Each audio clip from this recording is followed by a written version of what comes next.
I see Mr. Jones still believes in the Russia collusion nonsense. I am sure that there will be evidence for it as soon as Clinton makes up some. Moving on, the FBI was too busy inciting peaceful protesters, investigating Catholics for being Catholic, and investigating parents who spoke out at school board meetings, to actually investigate crimes. Now that the deep state operatives are out, maybe they will no longer be forever bothering innocents. If Canada and Mexico are letting in all manners of drugs and criminals into America, maybe it is time to hit them where it hurts. Either way, they agreed to President Trump's demands. It was a problem of not utilizing law enforcement. And now that Sheriff Trump is back in town, law and order is back. First of all, since when do we have that many lizard eggs? Second of all, it worked.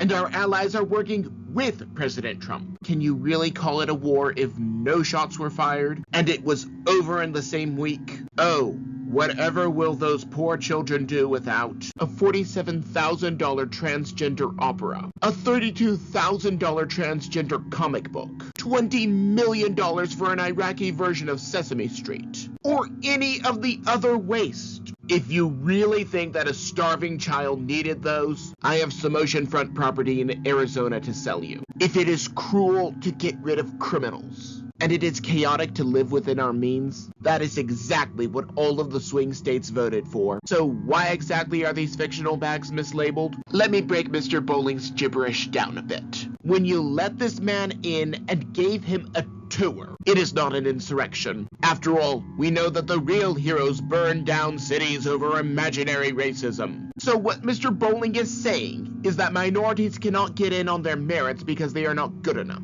As a result, we need to judge people based on their melanin rather than their merits. It is a good thing that President Trump is judging people on merit rather than melanin. Maybe the drug dealers, human traffickers, and those who committed violent crimes should have thought twice before becoming criminals. Either way, America has laws and rules about who can enter and when. How dare he do the same salute as Clinton, Obama, cackling Kamala, and countless other liberals. Either way, this is all just Democrats attacking an autistic African American. And here I thought they would be against that.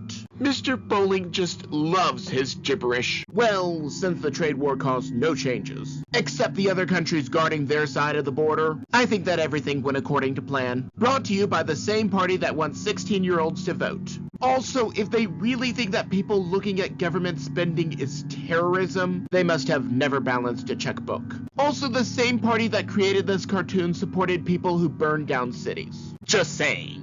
Data theft is an awfully serious crime. I am eager to see Mr. Alcaraz's non-existent proof. Elon Musk is not the one who is in charge of deporting all of the illegals. Nice try, though. And he certainly never endorsed National Socialism. Why would anyone think that? This is where Mr. Bennett clearly does not understand the problem of unaccountable government agencies. Congress and previous administrations started giving unchecked and blanket power to these agencies, thus allowing them to do whatever they wanted. Now, all of a sudden, an administration came by and started to trim those branches. And apparently, trimming branches is the same thing as them growing uncontrollably. Again, Mr. Musk has nothing to do with deportation. I know that Brazil is very far away, but they should at least know that.